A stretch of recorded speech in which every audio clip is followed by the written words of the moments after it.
भारत के auto sector में ना इस वक्त एक बहुत बड़ा बदलाव हो रहा है। एक ऐसा दांव खिला जा रहा है जो आने वाले कुछ सालों में हमारी सड़कों की तस्वीर पूरी तरह से बदल कर रख देगा। तो चलिए समझते हैं कि ये पूरा खेल आखिर है क्या। 2.4 लाख करोड़ रुपए, सोचिए जरा, ये कितनी बड़ी रकम है। ये वो पैसा है जो भारत की टॉप 5 ऑटो कंपनियां अगले सिर्फ 5 सालों में नई गाड़ियां बनाने पर खर्च करने वाली हैं। सच कहूं तो ये इन्वेस्टमेंट इतना बड़ा है कि ये साफ साफ दिखाता है कि कंपनियां भविष्य को लेकर एक बहुत बड़ी बाजी खेल रही हैं।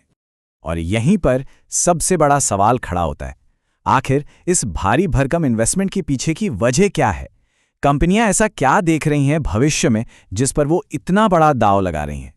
क्या ये एक बहुत सोचा समझा कदम है या फिर एक बहुत बड़ा जुआ? इस बड़े सवाल का जवाब छिपा है मांग में, यानी कि डिमांड में। चलिए सबसे पहले समझने की कोशिश करते हैं कि आखिर वो कौन सी ताकतें हैं जो इन कंपनियों को इतना बड़ा निवेश करने के लिए मजबूर कर रही हैं। अब ये स्लाइड देखिए, बड़ी दिलचस्प कहानी बताती है।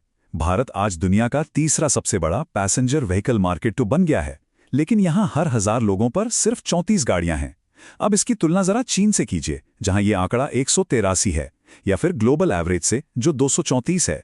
ये जो गैप है ना, यही ऑटो कंपनियों के लिए सबसे बड़ा मौका है। मतलब भारत में ग्रोथ की जबरदस्त गुंजाइश है। तो सवाल ये है कि ये ग्रोथ आएगी कहां से। असल में इसके पीछे 4 बड़े इंजन काम कर रहे हैं। पहला, भारत की विशाल युवा आबादी। दूसरा, लोगों की बढ़ती हुई इनकम।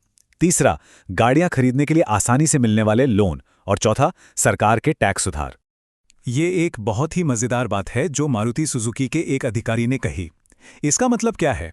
इसका सीधा सा मतलब है कि जो लोग पहले टू व्हीलर चलाते थे, अब वो कार खरीदने के लिए शोरूम में आ रहे हैं। ये बढ़ती इनकम का सीधा असर है और ये दिखाता है कि समाज में एक कितना बड़ा बदलाव आ रहा है। चलिए थोड़ा टाइम में पीछे चलते हैं। अगर हम फाइनेंशियल ईयर 2019 की बात करें तो बाजार पर छोटी कारों यानी हैचबैक और सेडान का दबदबा था।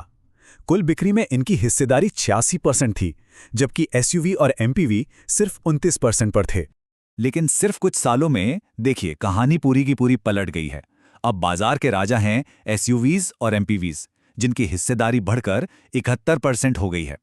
वहीं छोटी कारों का हिस्सा घटकर सिर्फ 26.5% रह गया है। इंडस्ट्री की भाषा में इसे प्रीमियमाइजेशन कहते हैं। मतलब अब लोग छोटी नहीं बल्कि बड़ी और ज्यादा फीचर्स वाली गाड़ियां पसंद कर रहे हैं। तो ये तो हो गई डिमांड की बात, पर कंपनियां इस बढ़ती मांग को पूरा करने के लिए कर क्या रही हैं? उनकी स्ट्रैटेजी क्या है? चलिए अब सप्लाई साइड के खेल को समझते हैं।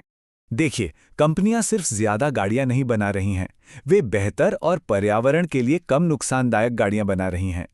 इसकी एक बड़ी वजह है सरकार के सख्त होते नियम। 2020 में BS6 नियम आए, जिसने डीजल गाड़ियों के बाजार को काफी हद तक कम कर दिया।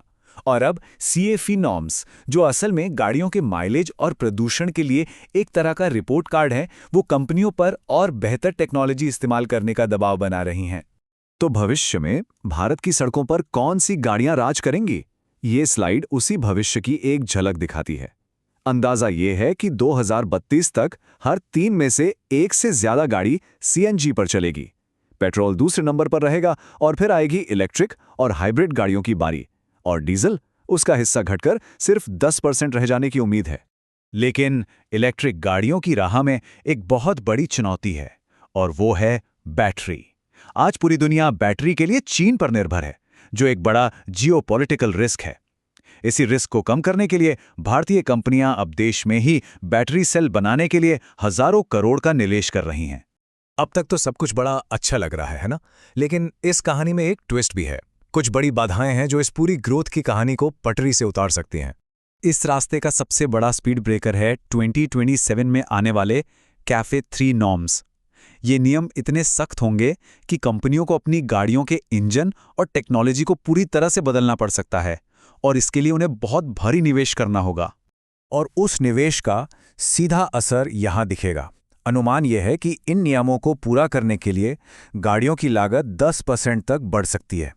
और जाहिर है, ये बढ़ी हुई कीमत सीधे कस्टमर्स पर डाली जा सकती है, जिससे पहली बार कार खरीदने वालों के लिए गाड़ी खरीदना और भी मुश्किल हो सकता है।